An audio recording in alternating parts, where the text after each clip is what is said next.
Захист Нарімана Джеляла подав касаційну скаргу на рішення окупаційного Київського районного суду Сімферополя на арешт першого заступника голови Меджлісу. Адвокати також оскаржили ухвалу судді окупаційного Верховного суду Криму про призначення судового засідання апеляційної інстанції у закритому режимі.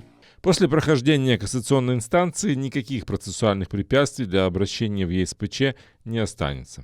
6 вересня окупаційний Київський райсуд Сімферополя обрав Наріману Джелялу запобіжний захід у вигляді тримання під вартою. Окупанти затримали першого заступника голови Меджлісу 4 вересня. Разом із братами Асаном та Азізом Ахтемовими їх звинуватили у диверсії на газопроводі у селі Перевальне під Сімферополем. 5 хвилин на оскарження. Окупаційний Верховний суд Криму розглянув апеляційні скарги 7 кримських татар, яких затримали біля будівлі окупаційного ФСБ у Сімферополі 4 вересня. Раніше Сімферопольський окупаційний суд, визнавши їх винними у порушенні карантинних обмежень, призначив штрафи від 5 до 30 тисяч рублів. Захист вимагав виключити низку так званих доказів, долучених до справи у першій інстанції. Серед них пояснення свідків, які не мали відношення до справи та були складені окупаційною поліцією з грубими порушеннями. Окупаційний суд жодного аргументу захисту до уваги не брав, лише зачитав заздалегідь підготовлені рішення. Захист планує звертатися до Європейського суду з прав людини. Кажуть, у російських судах справедливості немає. Суд прошел в течение 5 минут.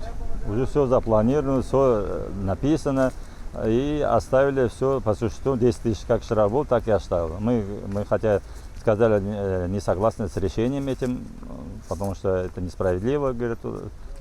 Но несмотря на это, и защитники говорили про это, говорят, и мы вот свое мнение. Но судья все равно решил инстанцию первой степени оставить в силе. Судья абсолютно не хотела разбираться в сути вопроса, хотя это апелляция, это жалоба, но она абсолютно не хотела разбираться в сути вопроса и оставила без изменений решение. Я не перестаю удивляться, хотя говорят, удивляться уже ничему не надо. Вот. Всегда хочется справедливости, всегда желаешь, вот-вот она когда-то наступит, но неизвестно, где этот свет в конце тоннеля. Так что наша надежда только Всевышний Аллах. Привлечение людей к ответственности за так называемое нарушение режима повышенной готовности является давлением за переживания крымских татар друг о друге, за сплоченность крымских татар друг с другом, за солидарность, которую крымские татары проявляют друг другу в трудных ситуациях, не остаются друг от друга в стороне, а пытаются поддерживать, поскольку крымские татары – это мусульмане, и у нас оно заложено с молоком материнства переживать о своих знакомых, родственниках, о своих соотечественниках, единоверцах. 4 вересня біля будівлі окупаційного управління ФСБ силовики затримали 58 людей. Вони прийшли, щоб дізнатися про долю викрадених Нарімана Джеляла та братів Азіза та Асана Ахтемових. Усіх відвезли до окупаційних відділків поліції. 2 кримських татар звинуватили у непокорі окупаційним поліціянтам, а решту у нібито порушенні карантинних обмежень. На усіх склали адмінпротоколи, а 50 людей вже отримали штрафи від 5 до 30 тисяч рублів.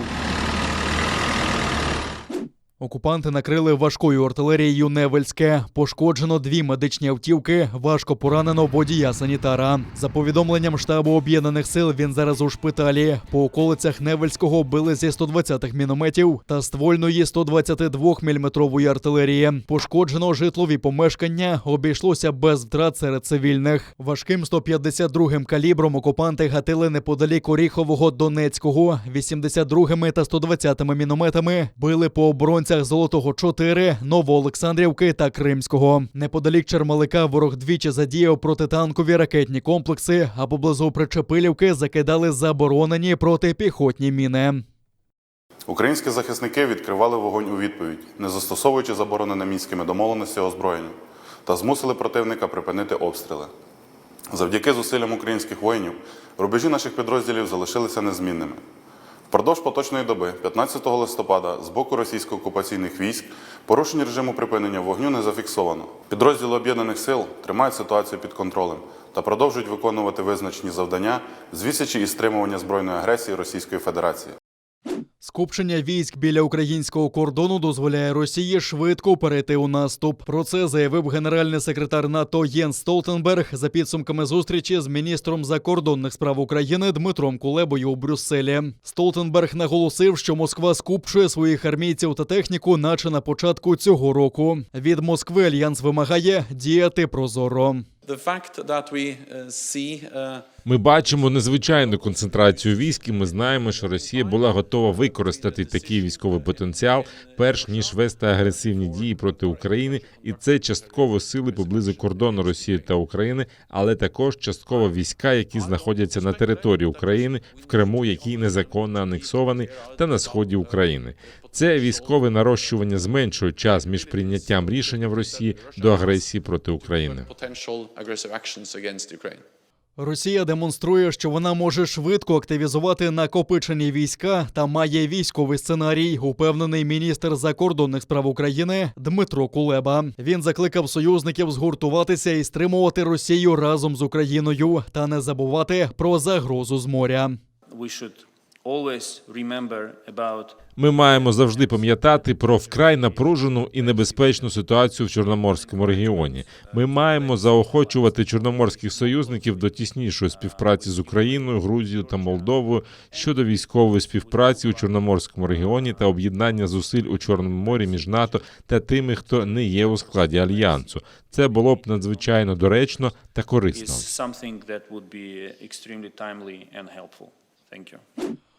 Україна та Туреччина реалізують більше 30 спільних оборонних проєктів. Співпрацю двох країн обговорили на виставці Саха-Експо у Стамбулі. Як зазначив технічний директор компанії «Байкар» Халюк Байрактар, загальний товарообіг досяг $5 мільярдів.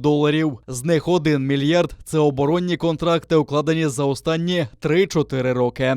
Ми імпортуємо безпілотники «Байрактар», і ми постачаємо, Україна постачає двигуни для безпілотників, в даному випадку для великого безпілотника «Ключі». Його живить українське серце, український двигун, який знімає його високо в небо. Тому, безумовно, що ця співпраця, вона дає підстави розширювати. І дуже сміливі, я би сказав, плани з точки зору того, що навіть в космічних програмах є відсоток української участі, який цікавить турецьку сторону. Я дуже щасливий з того, що наші українські підприємства настільки динамічно зараз розвиваються, що їм є що запропонувати сучасному світу. Директор Укрспецекспорту заявив, що обговорюється також постачання українських двигунів для військових кораблів, які будуються в Туреччині. Наші країни співпрацюють і у високоточному озброєнні. На виставці представлено протитанковий ракетний комплекс «Скіф». Тепловізори для них виробляються турецькою компанією «Aselsan». І це дає можливість нам казати впевнено, що ми незалежні від будь-яких інших постачальників. Це дуже важливо. Турецька сторона на сьогоднішній день підтвердила зацікавленість в тому, щоб локалізовувати подальше виробництво цієї системи у себе на території у випадку, коли буде серйозне замовлення з боку Збройних сил Туреччини, а цікавість є, ми успішно виконали вже перший контракт. Постачання танкових дизельних двигунів для бронетанкових, скажімо, платформ – це і Фертіна, це і танк Алтай. Досвід України в цій галузі достатньо серйозний. Є інтерес, і це також було визначено як один з напрямків, по якому ми можемо і вже співпрацюємо.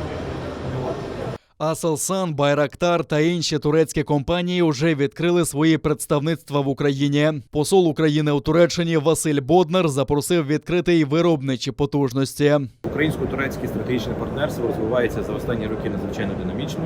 Перш за все, це робиться завдяки політичній волі двох президентів, президента Зеленського і президента Ердогана, оскільки налагоджений постійний, довірливий системний діалог. І саме це створює довіру між нашими країнами і дозволяє розвивати стратегічні напрямки співпраці. В практичному вимірі локомотивом двосторонньої співпраці є військово-технічне співробітництво, співробітництво між оборонними підприємствами. Причому надзвичайно важливим елементом є те, що ми не конкуруємо один з одним, а взаємодоповнюємо. Ще один українсько-турецький оборонний контракт укладено на Саха Експо. Компанія Байкар замовила в українського державного підприємства Івченко Прогрес реактивні двигуни для безпілотників.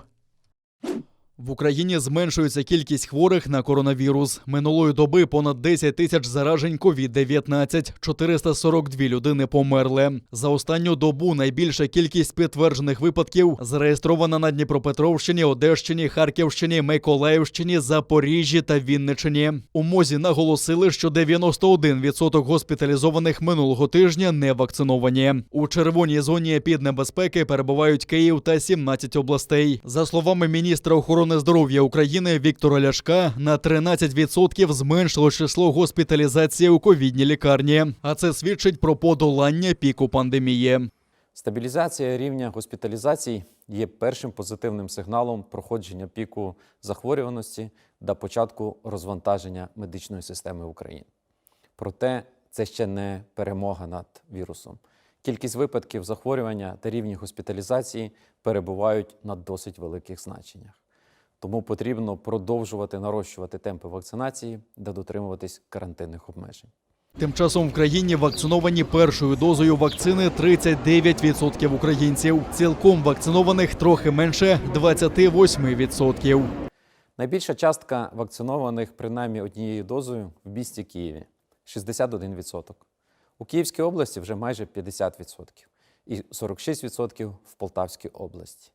Найбільше вакцинували за минулий тиждень у місті Києві, в Київській, Дніпропетровській і Черкаській областях. Серед аутсайдерів знову Закарпатська, Чернівецька, Донецька та Кіровоградська області. А в окупованому Криму продовжують фіксувати рекорди. 1210 нових випадків COVID-19 за минулу добу. 24 людини померли. Тим часом окупаційний Кримстат опублікував шокуючі дані про смертність на півострові. За 8 місяців цього року смертність в окупованому Криму збільшилася майже удвічі у порівнянні з минулим роком. За січень-серпень 2021 року в окупованому Криму народились майже 12 тисяч немовлят. Померло майже 22 тисячі людей. Тиснява та зламані огорожі. Мігранти з Близького Сходу та Африки почали штурм переходу Брузьгі-Кузніца на білорусько-польському кордоні. Велика колонна у супроводі білоруських силовиків зранку вийшла зі стихійного табору у бік польського кордону. Ставили намети, палили багаття, димом від них оповило КПП. Потім мігранти влаштували тисняву та знесли частину огорожі.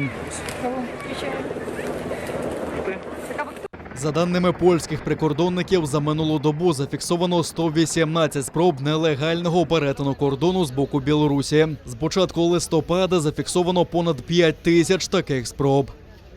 З самого ранку на прикордонному переході Кузниця з білоруської сторони збираються нелегальні мігранти. До них приєднуються нові групи, які досі розташовувалися поблизу кордону. Готується спроба силового штурму кордону. Все відбувається під наглядом білоруських служб.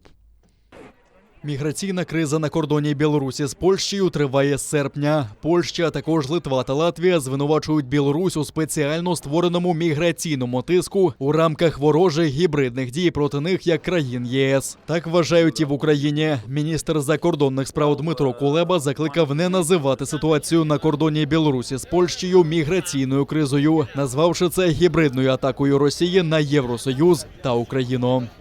Our countries should handle the migrant crisis today, keeping in mind that this will not... Наші країни мають вирішувати міграційну кризу сьогодні, пам'ятаючи, що це не кінець історії. Росія зробить щось нове завтра. Ми маємо бути готовими до будь-яких сценаріїв.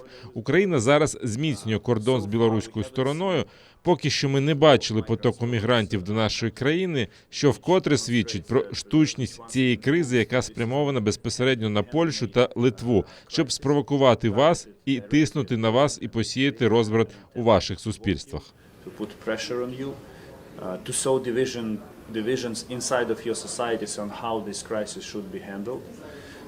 Польський кордон нині захищають близько 20 тисяч військових, прикордонників та поліцейських. У неділю, 14 листопада, польські прикордонники зафіксували дії, що свідчать про підготовку білоруською стороною силового прориву кордону мігрантами. Зокрема, мігранти починають розбирати намети біля кордону. Вони отримують від білоруської сторони інструкції, інвентар, перцевий газ. А Міністерство оборони Польщі опублікувало відео з кордону з Білоруссю, на якому чути постріли. Як стверджують, йдеться про провокаційну стрілянину на білоруському боці. Щоправда, у відомстві не вказують, де саме на кордоні і в який день зняте відео.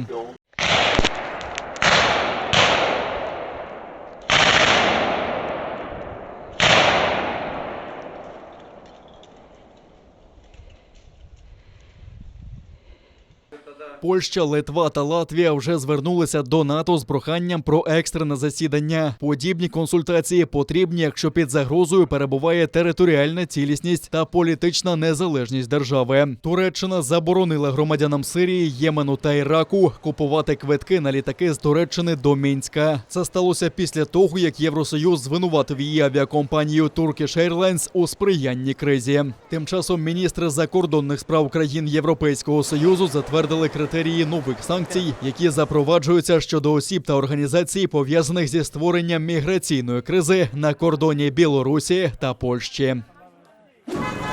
Турки у паніці через падіння курсу національної валюти. Він досяг рекордного мінімуму. Наразі за долар просять 10 лір.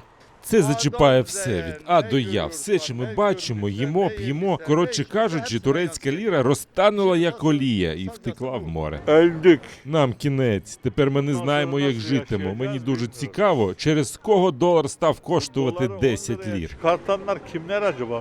У вересні Центральний банк Туреччини почав урізати відсоткові ставки. Проте економісти кажуть, що від цього стало лише гірше.